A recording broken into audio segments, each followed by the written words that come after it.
Assalamu alaikum warahmatullahi brothers. I want to talk to you about revolution. It's a word that is on everyone's lips these days. All across the world, there is widespread discontent with the way things are. For all the material progress in the world in the last few centuries, billions of people still live in poverty.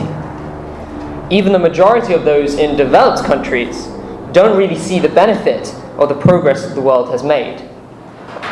Many have to work multiple jobs to make ends meet and are saddled with huge debts. More than that, they actually feel powerless in their own nations. For all the talk of democracy, people feel helpless when they see that their own governments continue to exploit developing nations, continue to cause obvious or secret chaos across the world, and continue to do things in their name that they themselves reject with every fibre of their being. And whenever someone does come up who can change things, one of two things happen. Either that person gets into power and suddenly turns into the very thing that he or she said they'd fight against, or the establishment uses all their power to annihilate them and their policies. On the odd occasion something good does happen, its effect is largely fleeting. Changes are rapidly reversed, leaving the public not only in the bad state that they originally started in, but a new generation learns that they are somewhat helpless. Now, this is not a new story. This is in fact the story of the modern Western civilization, which stretches back some 400 years. Though it began as a competitor to the Muslim civilization, it quickly outmaneuvered and dismantled it. The Muslims as a whole had strayed far, far away from their religion. The simplicity of the Holy Prophet ﷺ had gone. The moderation of Islam was left behind. The Quran was a relic that people appreciated for its decorative qualities more than anything else. And at the same time, the Western Europeans were industrious, driven, and sometimes ruthless. They developed the ideas of the earlier Muslims and Greeks. They created a material revolution in the world, one that has changed the face of humanity forever. But this material revolution, a revolution of technology and industry, has come at a cost. It began with the forced capture of foreign lands across the world, most notably the Americas. Gold was extracted, natives were often slaughtered.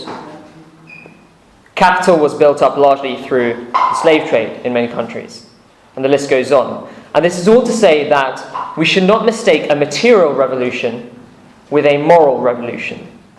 Progress in technology, progress in warfare, progress in economic thought is not the same as a moral revolution. And while there has undoubtedly been some moral progress over the last few centuries, we should not be naive about the current situation in the world. 3.9 million people in this country today live in long-term poverty. 17 million live in more recent poverty. In the USA, 15% of the population live below the poverty line, which is 45 million people and around 1 in 5 children. So one must ask, what about their human rights to have an economic system and a political system that takes care of them? And on the world stage, things are even more grim. Globally, 1 in 2 children live in poverty. Following intervention, growth in Africa has dramatically fallen in recent decades, while their resources have been extracted more and more. And we are now in a situation where about the same number of people in this room, 62 people, now own the same amount of wealth as the bottom half of the world's population.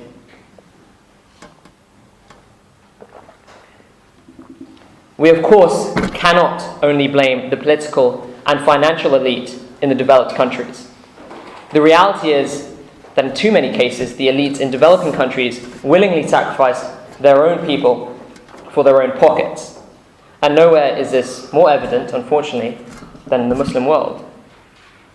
While they grow rich off Western money, their people suffer from a lack of freedom of conscience, dictatorships, and endless civil wars. And these are things that in the Western countries, at least, we have that stuff. So the material revolution is worldwide, but a moral revolution is not.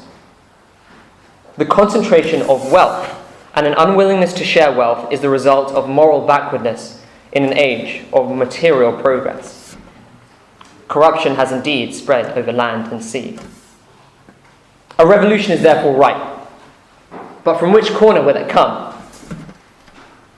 Bernie Sanders in the USA and Corbyn in the UK have had huge success with more socialist policies.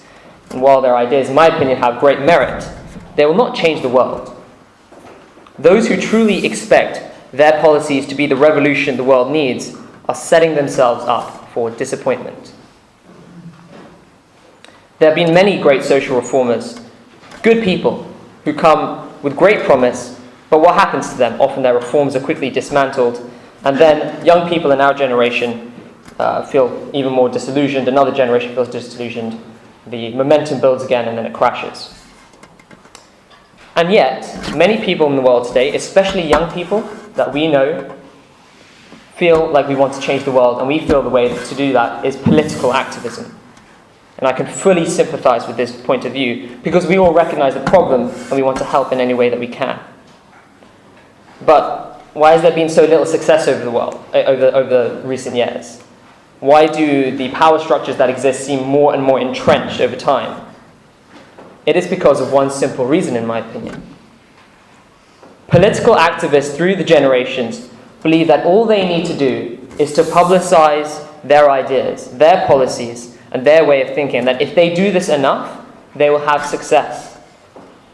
They think that they are creating a material revolution because they want to redistribute wealth, stimulate the economy for all, improve efficiency, etc. But what they have not realized is that to do so does not require a political or material revolution. To do so requires a moral revolution. Material progress gives you knowledge, the resources and technology to develop and to create a better world. But moral progress is needed to spread it fairly and to act with justice. Because the people in our society, on the global stage, who hold the strings they're not stupid. It's not like they don't know what's going on and how certain policies are exploiting the world and affecting so many people. The reality is that it seems like they just don't seem to be able to feel the pain of others. They do not see any compelling reason to share that wealth and to respect the rights of the disenfranchised and the weak. And they are not mad, rather they are a reflection of society at large. They embody the ideals and qualities of a society which holds material things to be God at whatever cost. They are representatives of a cannibalistic mentality that tells us that the fittest will survive, that ruthlessness is virtue, and that greed is good.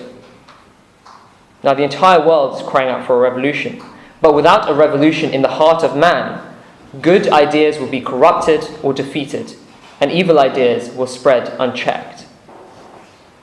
Now, how can we create a lasting revolution in the heart of man?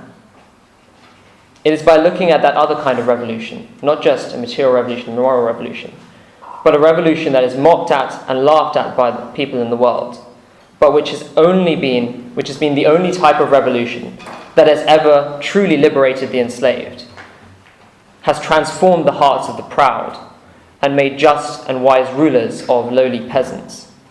And that is the spiritual revolution of the prophets of God. The prophets do not come to create material revolutions, nor do they come to simply improve the morals of others like a philosopher who comes to reason and elaborate on the sources of virtue. Rather, they come to guide mankind to their true purpose, to connect the creation with the Creator. They come to fill that void that we all feel, that question, why am I here? But in doing so, they create the moral and material revolutions in the world as well as the spiritual revolution. Because God has ensured that those who are willing to sacrifice everything for Him are provided for in every sphere.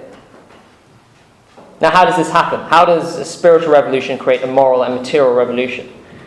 It is because the same message that connects creation with Creator also gives us the teachings needed to create systems that are truly beneficial for all. And it is only the Creator who can do this, because it is the Creator who framed us and fashioned us and knows our innermost nature. All systems made by man will be defective, and as time goes on, their defects manifest themselves. But the system made by God is bound to be perfect.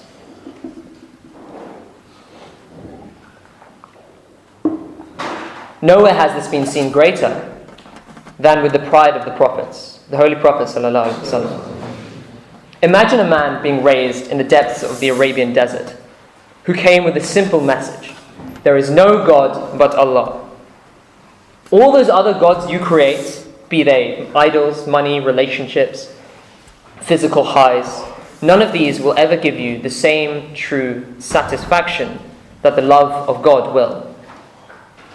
By following Islam, one can reach the heights of truly knowing God, where you speak to God and He speaks back, where faith is transformed into certainty, expectation into reality. But that spiritual revolution also caused and was fed by a moral revolution. Rights which were gained in the West only last 100 years, last 200 years, were guaranteed over 1,000 years by Islam. Remember how the scourge of racism was rebuked in the farewell sermon, echoing the Quran when the Holy Prophet ﷺ said, an Arab has no preference over a non-Arab, nor does a non-Arab have over an Arab. A white person has no preference over a dark person, nor does a dark person have over a white person.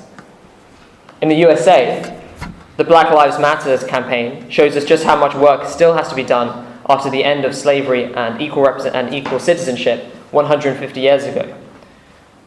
But the Holy Prophet ﷺ changed the hearts of his followers so much that within 2 decades or so, when the Holy Prophet marched back victorious into Mecca and forgave his persecutors, it was Hazrat Bilal, a black former slave, who held up the flag of Islam.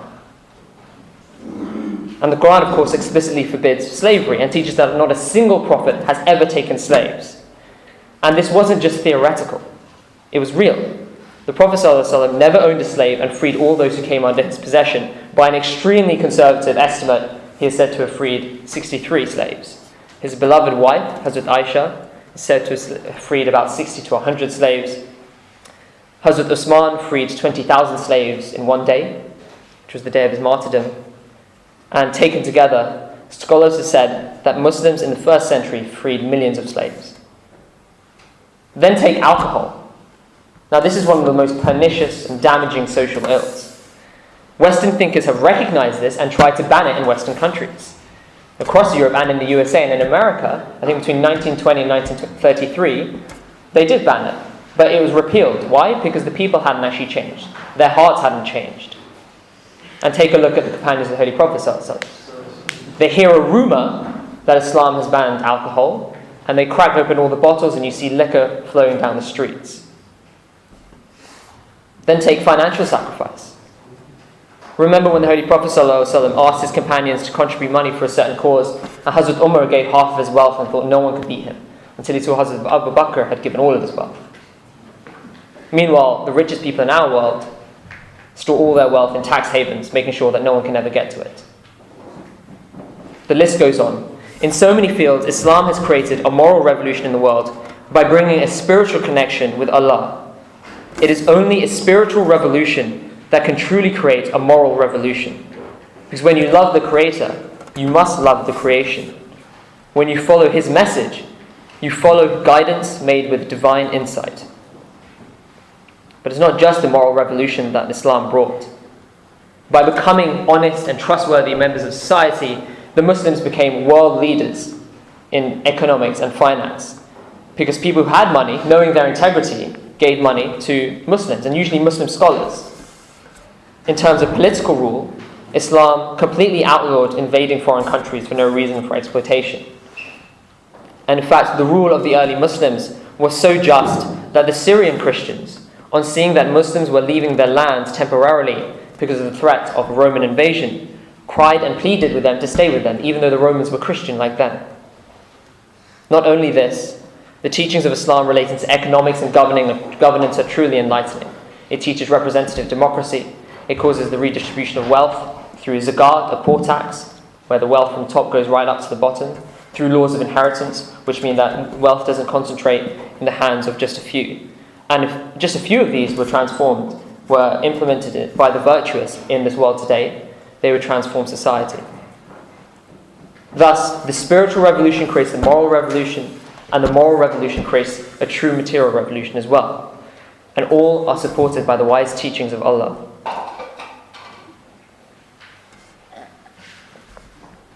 My brothers, we are part of this revolution. The Muslims had strayed away from the revolutionary message of Islam. But God sent the promised Messiah ﷺ in this age to usher it in again. The promised Messiah did not bring any new book. He did not bring any new ideas that were outside of the scope of the Quran. Rather, he reconnected the hearts of the faithful with their Lord. Through creating that spiritual revolution, he is creating right now that quiet moral revolution and a material revolution that is still in its earliest stages. But the only question I have for you is, what are you waiting for? There are millions of people out there in our own countries whose hearts are restless to change the world, but whatever the movement that they attach themselves to leaves them disappointed. There are billions of people out there who are suffering from poverty, from oppression, and from the hopelessness of not fully understanding their purpose or their direction. We alone have the treasure that they are looking for. It is in our hands, if only we realized its worth. Our first duty is not to become political activists, but to be spiritual activists. The problems of the world today are at their root not political, but they run far deeper than that, deep into the heart of man, where only the light of God can reach. As the promised Messiah ﷺ said, "If it was in my power, I would knock on every door just like a beggar, in order to spread the true word of God, that people may be saved from disbelief and atheistic tendencies which are prevalent all over the world. If God were to teach me English, then I would go around and propagate his message, even if it means that I may have to sacrifice my life in the process.